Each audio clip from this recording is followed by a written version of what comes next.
Good morning बेटा। आज की हमारी क्लास रहेगी भक्ति काल के प्रश्न। निर्गुण काव्य धारा में कबीरदास के योगदान को रेखांकित कीजिए। सबसे पहले हम भक्ति काल के विषय में जान लेते हैं। मैंने पिछली क्लास में बताया था भक्ति काल जो है उसकी शुरुआत होती है विक्रमी संवत 1375 से लेकर 1700 तक। अगर इसी को हमें ईस्वी में बताना हो तो ईस्वी में यह हमारा रहेगा 1318 ईस्वी कर 1643 ईस्वी तक। यानी विक्रमी संवत और ईस्वी में जो है वो 57 वर्ष का अंतर होता है। यदि हम जो है ईस्वी के अंदर 57 वर्ष जमा कर देते हैं यानी ऐड कर देते हैं उसके अंदर, तो हमें विक्रमी संवत प्राप्त हो जाता है। ठीक है, ये हमारी भक्ति काल की समय सीमा रहेगी। भक्ति काल के अंदर जो है अब हमें कबीरदास के महत्व को रेखांकित करना है, लेकिन कबीरदास तक जाने से पहले हमें यह देखना पड़ेगा कि भक्ति काल का जो काल है वह किस प्रकार से चला है। भक्ति काल के जो है उसको जो दो काव्य धाराओं में बांटा गया था। सबसे पहले काव्य धारा थी निर्गुण काव्य धारा और दूसरी आती है सगुण काव्य धारा। निर्गुण काव्य धारा का जो है उसको भी आगे चलकर दो भागों में बांटा गया था बेटा। एक आती है संत काव्य धारा और एक आती है सूफी काव्य धारा। जो हमारी संत काव्य धारा आती है उसके प्रमुख जो हैं वो कबीरदास आते हैं। लेकिन उससे पहले हम निर्गुण विषय के बारे में जानेंगे कि निर्गुण किसे कहते हैं। निर्गुण का अर्थ यहाँ पे बेटा निराकार ब्रह्मा के रूप में है, यानी शून्य रूप में जो ईश्वर सर्वत्र व्यापक रहता है उसको हम जो है निर्गुण ईश्वर कहते हैं। और सगुण का अर्थ होता है जो हमें साक्षात मूर्ति पूजा के माध्यम से इत्यादि साधनों के द्वारा जब हम ईश्वर की प्राप्ति को संभव बनाते हैं। अब निर्गुण काव्य धारा को आगे चलकर दो भागों में बांटा गया था, जिसमें एक आती है हमारी संत काव्य धारा। संत यानी जो संतों के माध्यम से चली, इसको हम ज्ञानाश्रय काव्य धारा भी कहते हैं, क्योंकि संत जो है वो ज्ञान के आधार पर ही कार्य करते हैं, ज्ञान का ही प्रसार करते हैं और अज्ञानता को दूर मिटाते हैं। इसके जो प्रमुख आते हैं, वैसे तो जो हमारी निर्गुण काव्य धारा है उसका प्रारंभ जो है नामदेव से माना जाता है। लेकिन नामदेव के अलावा इसके अंदर बहुत सारे जो प्रमुख और अन्य जो कवि हुए हैं या अन्य संत हुए हैं या समाज सुधारक हुए हैं, इनके लिए हम सारे शब्द यह प्रयुक्त करते हैं। इनको हम संत भी कहते हैं, समाज सुधारक भी कहते हैं, कवि भी कहते हैं। इनमें आते हैं नामदेव, कबीर, मलुकदास, नानक, रैदास, रज्जब, सुंदरदास आदि। इनमें सर्व जो है सबसे ज़्यादा महत्वपूर्ण स्थान यदि दिया गया है तो वो कबीरदास को दिया गया है, यानी निर्विवाद रूप से उनको सर्वोपरि स्वीकारा गया है। अब उनका स्थान तो सर्वोपरि माना गया है, लेकिन उनका जो जन्म विषय है यानी कि उनका जो जीवन वर्णन है उसके विषय में जो है कुछ किंवदंतियाँ हैं, कुछ जो है अप्रमाणिक चीज़ें प्रचलित हैं, यानी कि जिस चीज़ का प्रमाण हमारे पास पुख्ता रूप से जो चीज़ हमारे पास नहीं है, यानी उनके जन्म के विषय में है। कबीरदास के जन्म के विषय में माना जाता है कि उनका जन्म जो है वो 1398 ईस्वी में हुआ, काशी में इनका जन्म माना जाता है। लेकिन इनके जन्म के विषय में एक बात प्रचलित है, वह यह है कि इनका जन्म जो हुआ ब्राह्मणी के गर्भ से हुआ था। समाज के जो है भय के कारण, लोक लिहाज के कारण उन्होंने अपने पुत्र को पैदा होते हुए त्याग दिया और एक काशी में लहड़ तारा नामक तालाब था, उसके एक पुष्प के ऊपर इनको रख दिया। वहीं तालाब के पास जो है एक जुलाहा दंपति कार्य कर रहे थे जिनका नाम था नीरू और नीमा। उन दोनों ने जब एक बच्चे को तालाब में तैरते हुए देखा तो उन्होंने उस बच्चे को अपना लिया। वो जो दंपति थे वो निसंतान थे। उन्होंने उस बच्चे का पालन पोषण किया और उसका नाम जो है वो कबीर रखा। कबीर स्वयं अपने बारे में कहते हैं, जाति जुलाहा नाम कबीरा, बनी बनी फिरो उदासी। यानी कि अपने जन्म के विषय में उन्हें भी नहीं पता। यह उन प्रचलित कथाओं के माध्यम से उनके यह बात पता चली थी कि उनका जन्म इस प्रकार से हुआ है। यानी कि अब कुछ लोग तो जो है जुलाहा जाति को हिंदू मानते हैं और कुछ जुलाहा शब्द फारसी का है, इसीलिए इस जाति को मुसलमान स्वीकार करते हैं। तो अब कबीरदास स्वयं यह कहते हैं कि मुझे जो है जाति पाति से ऊपर उठना है, यानी कि ना तो वो स्वयं को हिंदू मानते हैं और ना ही वह स्वयं को मुसलमान मानते हैं। वो स्वयं को मनुष्य मानते हैं और मानवतावाद का समर्थन ही वो अपने समस्त जो कार्यकाल में करते रहे हैं। उन्होंने 120 वर्ष की आयु तक वह जीवित रहे और 1578 ईस्वी में उनका स्वर्गवास हो गया। अब उनके स्वर्गवास के समय पे भी एक विवाद खड़ा हो गया था। विवाद यह था कि हिंदू उनका जो है अंतिम संस्कार करना चाहते थे और मुसलमान जो है उनको दफनाना चाहते थे। लेकिन कहते हैं कि ऐसा माना जाता है कि जब उनके जो पार्थिव शरीर था उसको जब उठाने के लिए लोग आए तो वहाँ पर सिर्फ पुष्प ही मिले। यानी कि जीवन भर जो कबीरदास ने मानवतावाद का पाठ पढ़ाया, जो ज्ञान का पाठ पढ़ाया था, अंत में उनकी मृत्यु ने उसका साक्षात रूप अपने सामने दिखा दिया है। अब हम जो है कबीरदास के जीवन के परिचय के बारे में हमने पढ़ लिया है। उनके माता पिता के बारे में पढ़ लिया। अब उनके जो है आगे के जीवन के बारे में पढ़ते हैं कि कबीरदास का जन्म जो है वह लोई नामक स्त्री से हुआ था, जिससे उनकी जो है कमाल और कमाली नामक की 2 संतान उत्पन्न हुई, जिसमें कमाल उनका पुत्र है और कमाली उनकी पुत्री का नाम माना जाता है। यह है उनका जीवन परिचय है। फिर आ जाते हैं हम उनकी रचनाओं के ऊपर। साखी, सबद और रमैनी उनकी 3 रचनाएं मानी जाती हैं और उन तीनों का संकलन जो है हमें बीजक नामक पुस्तक में मिलता है, यानी कि प्रमाणिक रूप से उनकी हमें एक पुस्तक प्राप्त होती है जो सिर्फ एक ही पुस्तक है और उसका नाम है बीजक। अब इसके पश्चात हमारा जो प्रश्न बनता है वह प्रश्न बनता है इनकी साहित्यिक विशेषताओं का।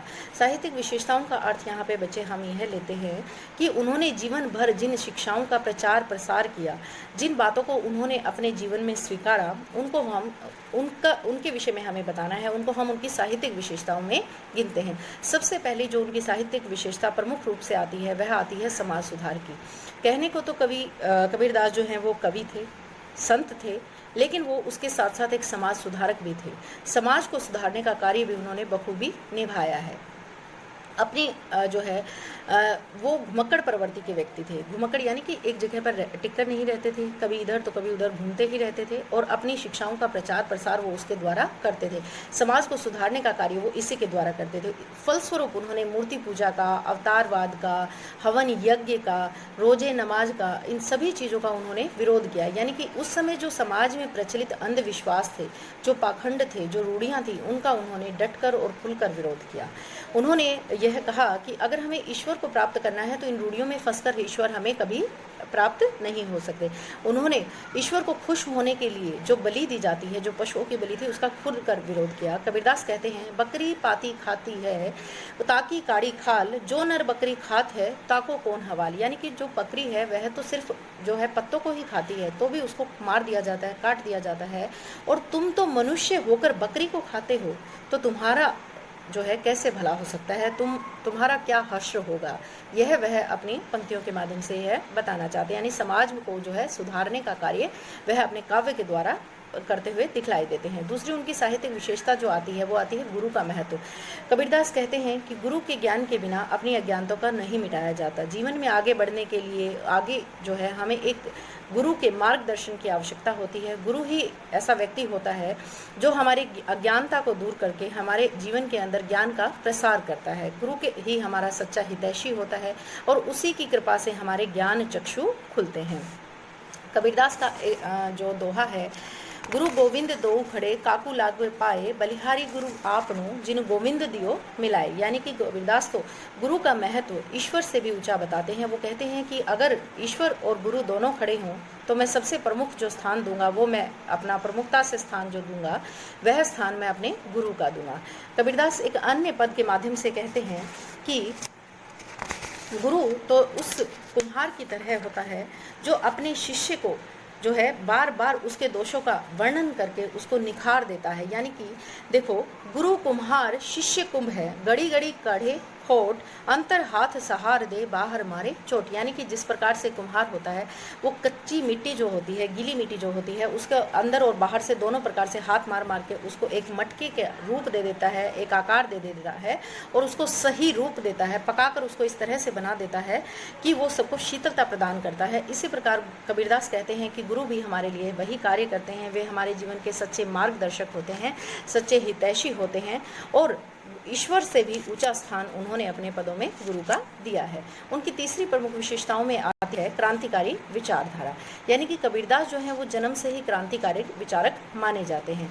उन्होंने ऐसा नहीं है कि उन्होंने सिर्फ धर्म के लिए ही लोगों को लताड़ा हो, वो समाज में जितनी भी बुराइयां थी उन सब का उन्होंने क्रांति के द्वारा उसका आह्वान किया है और यह कहा है कि समाज में प्रचलित जितने भी रूढ़ियाँ हैं, दोष हैं, जितने भी अंधविश्वास हैं, अवतारवाद की भावनाएं हैं, इन सब कामों को, धार्मिक कट्टरता है, इन सब का उन्होंने खुलकर विरोध किया है और अपने काव्य के माध्यम से उन्होंने मानवतावाद का प्रसार किया। उन्होंने कहा कि मनुष्य को अपने हिंदू मुस्लिम धर्म से उठकर, यानी धर्मों का जो हमने एक बनाया हुआ है, धर्मों का जो एक पर्दा गिराया हुआ है हम सब के बीच में, उसको हटाकर हमें मानवतावाद के दर्शन जो है वो करने चाहिए। उनकी अगली प्रमुख विशेषताओं में आती है बेटा उनकी रहस्यवादी प्रवृत्ति।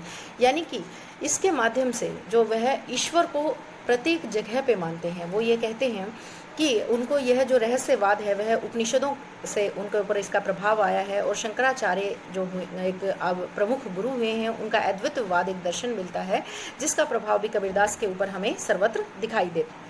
कहीं कहीं पदों में उनके ऊपर जो है सूफी काव्य धारा जो उनके समानांतर ही जो समाज में प्रचलित थी उसका प्रभाव भी उनके पदों में दिखाई देता है। वह कहते हैं कि लाली मेरे लाल की जित देखूं तित लाल, लाली देखन मैं भी गई हो गई लाल। यानी कि जहाँ भी मैं देखता हूँ, जिधर भी मैं देखता हूँ, मुझे सिर्फ मेरे ईश्वर ही ईश्वर दिखाई देते हैं। ईश्वर को देखने जब मैं जाता हूँ, यानी कि ईश्वर को जब भी मैं अपने आसपास जब भी देखता हूँ, जिस रूप में भी देखता हूँ, मैं भी स्वयं को ईश्वर का ही एक अंग अपने आप को पाता हूँ। उन्होंने अपने काव्य में जो है पति और पत्नी के संबंधों, मधुर संबंधों के द्वारा भी जो है कबीर के दर्शन में दर्शन में दिखलाई देते हैं। यानी कि वे स्वयं को पत्नी की जगह पे रखते हैं और ईश्वर को जो है वो पति के रूप में मानते हैं। वह कहते हैं, नैना अंतर आप तू पालक, पलक ढांपी तो ही लेहूं, ना हो देखो और को ना तो ही देखन देहूं। यानी कि ईश्वर को वो अपने पति के रूप में कहते हैं कि मैं जो है तुम्हें, जब तुम मेरे पास होते हो तो मैं तुम्हें अपने नेत्रों में बंद करना चाहता हूँ, और अपनी आंखों को बंद करके इस प्रकार से बंद कर लेता हूँ कि ना तो मैं स्वयं किसी को देखता हूँ, और ना ही हे ईश्वर मैं तुझे किसी और को देखने देता हूँ। प्रमुख साहित्यकार डॉक्टर श्याम सुंदर दास उनकी रहस्यवादी प्रवृत्ति की विशेषता बताते हुए कहते हैं कि रहस्यवादी कवियों में कबीर का स्थान जो है वो सर्वोपरि है। शुद्ध रहस्यवाद अगर कहीं पे दिखलाई देता है वो तो हमें सिर्फ कबीरदास के अंदर ही दिखलाई देता है। ये उनकी साहित्यिक विशेषताएं थी। काव्य के अंदर जो है दो पक्ष होते हैं बेटा, एक होता है भाव पक्ष और एक होता है कला पक्ष। यानी कि ये सारी बातें जो उनके भाव पक्ष की थी, अब हम उनके कला पक्ष के विषय में जानेंगे। कला पक्ष यानी कि उन्होंने जो अपना सारा काव्य दिया है, अपनी जो रचनाएं दी हैं, उन्होंने उसमें किस भाषा को, किन गुणों को उन्होंने अपनाया है। उनकी जो सारे जो रचनाएं हैं उसमें हमें सहज सरल भाषा दिखलाई देती है। यानी कि उन्होंने भाषा को कठिन नहीं बनाया, भाषा को इतना सरल और सहज बनाया कि उनको हर व्यक्ति जो है उस बात को समझ सकता था। कबीर की भाषा के ऊपर जो है जगह जगह का प्रभाव भी परिलक्षित होता है, क्योंकि मैंने पहले आपको बताया कि वो घुमक्कड़ प्रवृत्ति के व्यक्ति थे।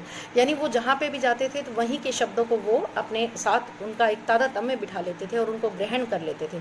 यही सब जो शब्द हैं, कहीं पर हरियाणवी शब्द, कहीं राजस्थानी शब्द, कभी पंजाबी शब्द, कहीं पर गुजराती शब्द इत्यादि, कहीं इन सारे शब्दों का जो मेल है वो उनके काव्य में दिखलाई पड़ता है। इसीलिए जो साहित्यकार हैं उनके भाषा को पंचमेल खिचड़ी कहते हैं। यानी जैसे खिचड़ी होती है उसके अंदर सब कुछ सम्मिश्रित हो जाता है, 5 तत्वों का सम्मिश्रण होता है। इसीलिए कबीरदास की भाषा को कहीं पंचमेल खिचड़ी कहा जाता है। अब वो स्वभाव से साधु थे तो इसीलिए उनकी भाषा को सधुकड़ी भाषा भी कहा जाता है। जगह जगह पर वो घूमते थे इसलिए उनकी भाषा को घुमक्कड़ी भाषा भी कहा जाता है। इसके साथ साथ कबीर ने अपने काव्य में जो है प्रसाद और माधुर्य गुणों का समावेश भी बहुलता से किया है। ये उनके काव्य में प्रमुखता से आए हैं।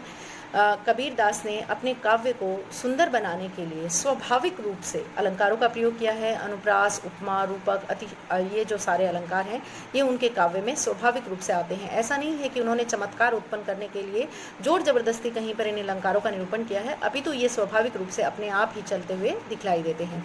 अपनी काव्य पंक्तियों को सुंदर बनाने के लिए मुहावरे और लोकोक्तियों का रूप भी हमें उनके काव्य में दिखलाई देता है।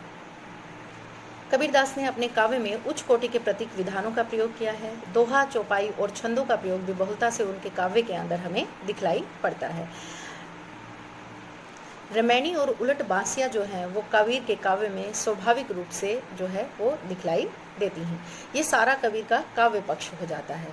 ठीक है, इसमें हम सारी उनकी काव्य की विशेषताओं को हम यहाँ पर दिखलाते हैं। अब जो है अंत में हम उनके निष्कर्ष रूप में यह बताएंगे कि कबीरदास जो है वो समाज सुधारक थे, संत थे, कवि थे और उच्च कोटि के एक मार्गदर्शक थे, जिन्होंने उस समय अपने समाज का मार्गदर्शन भी किया है।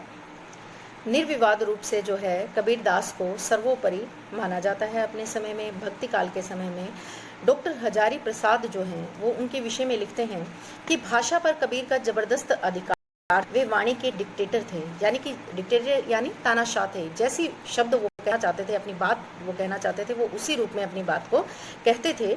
उन्होंने जिस रूप में प्रकट करना चाहा उसी रूप में अपनी भाषा में उसको कहलवा दिया है।